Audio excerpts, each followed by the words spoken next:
একটু ভাবুন তো, শুধুমাত্র একটা আয়ের উৎসের উপর ভরসা করা আজকের দিনে কতটা নিরাপদ? আজকের আলোচনাটা ঠিক এই বিষয়টা নিয়েই। আমরা এমন কিছু কৌশল নিয়ে কথা বলবো যা দিয়ে একটা স্বয়ংক্রিয় আয়ের দুর্গ, মানে একটা ফাইন্যান্সিয়াল ফোর্ট্রেস তৈরি করা সম্ভব। এমন একটা সিস্টেম যা সবসময় আপনার হয়ে কাজ করবে। চলুন তাহলে শুরু করা যাক। হ্যাঁ, এই কথাটা শুনতে হয়তো একটু ধাক্কা লাগার মতো, কিন্তু এটাই কিন্তু আজকের অর্থনৈতিক বাস্তবতার একটা কঠিন সত্যি। অনেকেই ভাবেন একটা ভালো চাকরি বা ব্যবসা থাকলেই বুঝি সব স্থিতিশীল, কিন্তু পর্দার আড়ালের গল্পটা প্রায় একদম অন্যরকম হয়। তাহলে প্রশ্নটা হলো, একটা মাত্র আয়ের উৎস কেন এত বেশি ঝুঁকিপূর্ণ? কারণটা কিন্তু খুবই সহজ। বছরের পর বছর ধরে টিকে থাকা বড় বড় নামকরা কোম্পানিগুলো চোখের পলকে বাজার থেকে গায়েব হয়ে যেতে পারে, কোনো রকম পূর্বাভাস ছাড়াই। বিশ্বাস করতে হয়তো কষ্ট হবে, কিন্তু এই স্লাইডে যে নামগুলো দেখা যাচ্ছে সেগুলোই এর জলজান্ত প্রমাণ। মডের, জুনেস, মোনাভিয়ের মতো কোম্পানিগুলো, ভাবুন তো, এক সময় বাজারের একেবারে শীর্ষে ছিল এরা। কিন্তু কি হলো? রাতারাতি তারা হয় নিজেদের ব্যবসার মডেল বদলে ফেলল, অথবা সোজাসুজি বন্ধ করে দিল। আর এর ফলে কি হলো? হাজার হাজার মানুষ যারা এদের ওপর নির্ভরশীল ছিল, তাদের আয়ের রাস্তাটা হঠাৎ করে বন্ধ হয়ে গেল। এটা কিন্তু আমাদের সবার জন্য একটা বিরাট সতর্কবার্তা। তাহলে এই ঝুঁকি থেকে বাঁচার উপায়টা কি? উপায় একটাই, কোনো কিছুতে ঝাঁপিয়ে পড়ার আগে সেটাকে ভালোভাবে যাচাই করে নেওয়া। দেখুন, সবচেয়ে বড় ঝুঁকি কিন্তু চেষ্টা করে ব্যর্থ হওয়া নয়। সবচেয়ে বড় ঝুঁকি হল এমন কিছু বানিয়ে ফেলা যা আসলে কারো কোনো দরকারই নেই। আচ্ছা, এই ব্যর্থতার কারণটা কি? এই সংখ্যাটার দিকে একবার তাকান। ৪২%। হ্যাঁ, ঠিকই দেখছেন, 42%। স্টার্টআপ শুরুতেই মুখ থুবড়ে পড়ে শুধু একটাই কারণে: তাদের প্রোডাক্টের জন্য বাজারে কোনো চাহিদাই ছিল না। সোজা কথায়, তারা এমন একটা সমস্যার সমাধান করছিল যা আসলে কারো সমস্যাই ছিল না। আর ঠিক এখানে আইডিয়া ভ্যালিডেশন বা ধারণা যাচাইয়ের ব্যাপারটা চলে আসে। এটাই কিন্তু আপনার উদ্যোগকে ঝুঁকিমুক্ত করার প্রথম এবং সবচেয়ে গুরুত্বপূর্ণ ধাপ।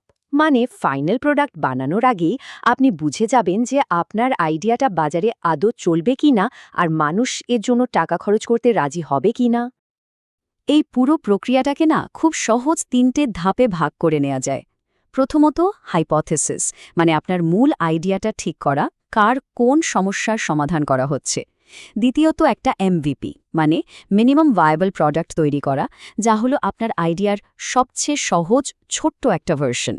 আর সবশেষে, আসল ব্যবহারকারীদের দিয়ে সেটা পরীক্ষা করানো এবং তাদের কাছ থেকে একেবারে সৎ ফিডব্যাক নেওয়া। এই কথাটা কিন্তু এমভিপির মূল উদ্দেশ্যটা দারুণভাবে বুঝিয়ে দেয়। লক্ষ্যটা কিন্তু শুরুতেই নিখুঁত কিছু বানানো নয়, লক্ষ্য হল খুব দ্রুত শেখা।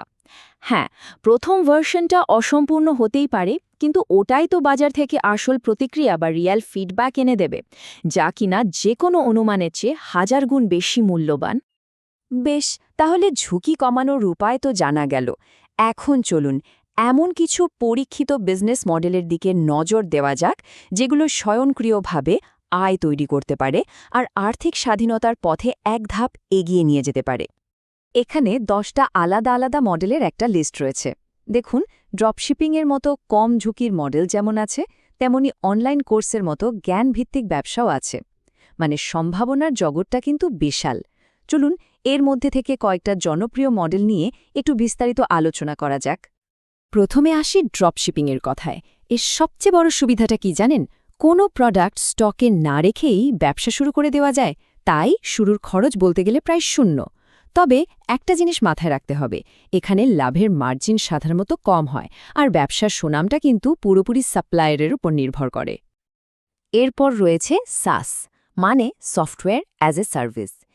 এই মডেলের আসল আকর্ষণ হল রিকারিং রেভিনিউ, মানে গ্রাহকরা প্রতি মাসে বা বছরে আপনাকে টাকা দেবে। ভাবুন, একটা সফটওয়্যার একবার বানিয়ে ফেললে সেটা হাজার হাজার গ্রাহককে সার্ভিস দিতে পারে, আর লাভের মার্জিনও থাকে অনেক বেশি। তবে হ্যাঁ, এর জন্য অবশ্যই প্রযুক্তিগত দক্ষতা আর শুরুতে বেশ ভালো পরিমাণ বিনিয়োগের প্রয়োজন হয়। আরেকটা অসাধারণ মডেল হল নিজের জ্ঞান বা দক্ষতাকে একটা ডিজিটাল প্রোডাক্টে বদলে ফেলা। যেমন ধরুন অনলাইন কোর্স বা ইবুক। এখানে মজাটা হলো কন্টেন্ট একবারই তৈরি করতে হয়, কিন্তু সেটা বিক্রি করা যায় বারবার, সারা জীবন। এটা যে শুধু একটা আয়ের উৎস তাই নয়, নিজেকে একজন এক্সপার্ট হিসেবে প্রতিষ্ঠা করারও এটা একটা দারুণ উপায়। ঠিক আছে, মডেল তো একটা বেছে নেওয়া হলো, কিন্তু এই ব্যবসাগুলোকে অটোমেটিক চালাবে কে? এখানেই আসে সঠিক টেকনোলজি আর কৌশলের প্রশ্ন। চলুন একবার উকি দিয়ে দেখা যাক এই অটোমেশন সিস্টেমের ইঞ্জিন রুমে কি থাকে। যে কোনো অটোমেটেড অনলাইন ব্যবসার একদম ভিত্তি হলো এই টেকনোলজিগুলো। যেমন ধরুন, ওয়েবসাইট বা সেলস পেজ বানানোর জন্য ওয়েবফ্লো বা ওয়ার্ডপ্রেস, ফিজিক্যাল বা ডিজিটাল প্রোডাক্ট বিক্রির জন্য শপিফাই বা গামরোড, গ্রাহকদের সাথে অটোমেটিক যোগাযোগ রাখার জন্য কনভার্ট কিটের মতো ইমেল অটোমেশন টুলস, আর অবশ্যই পেমেন্ট নেওয়ার জন্য স্ট্রাইপ বা পেপ্যালের মতো পেমেন্ট গেটওয়ে। যখন একাধিক জায়গা থেকে আয় আসতে শুরু করে, তখন ফিনান্সিয়াল ম্যানেজমেন্ট একটা বড় চ্যালেঞ্জ হয়ে দাঁড়ায়, তাই না? সবকিছু গুছিয়ে রাখার জন্য কিছু স্মার্ট কৌশল জানা খুব জরুরি। যেমন সফটওয়্যার ব্যবহার করে সব আয় অটোমেটিক ট্র্যাক করা, ব্যক্তিগত আর ব্যবসায়িক খরচের জন্য আলাদা ব্যাংক অ্যাকাউন্ট রাখা, আর হ্যাঁ, প্রথম দিন থেকেই ট্যাক্সের ব্যাপারটা মাথায় রাখা। এতে কিন্তু মানসিক চাপ অনেক কমে যায় আর ব্যবসার ওপর কন্ট্রোলটাও থাকে। তবে সব কিছুর শেষে যে বিষয়টা সবচেয়ে গুরুত্বপূর্ণ, সেটা হলো মাইন্ডসেট বা মানসিকতা। এই পুরো সিস্টেমটা তৈরি করার পেছনের আসল উদ্দেশ্যটা কি? এটা কিন্তু শুধু আরও বেশি টাকা আয় করা নয়, এর চেয়েও বড় কিছু অর্জন করা। এই প্রশ্নটা একবার ভেবে দেখার মতো। আনুগত্যটা কোথায় থাকা উচিত? একটা কোম্পানির প্রতি যার স্থায়িত্বের কোনো নিশ্চয়তা নেই, নাকি নিজের এবং নিজের পরিবারের ভবিষ্যতের প্রতি? দেখুন, একাধিক আয়ের উৎস তৈরি করাটা শুধু একটা বিজনেস স্ট্র্যাটেজি নয়, এটা আসলে প্রিয়জনদের ভবিষ্যৎ সুরক্ষিত রাখার একটা বাস্তব পদক্ষেপ। সুতরাং আসল র্যাঙ্ক বা পদমর্যাদা হল আর্থিক স্বাধীনতা, সেই স্বাধীনতা যা নিজের শর্তে জীবনটা বাঁচার সুযোগ করে দেয়। তাই আর দেরি কেন? নিজের আর্থিক ভাগ্যকে নিজের নিয়ন্ত্রণে আনার এবং নিজেকে পরবর্তী স্তরে উন্নীত করার সময়টা কিন্তু এখনই।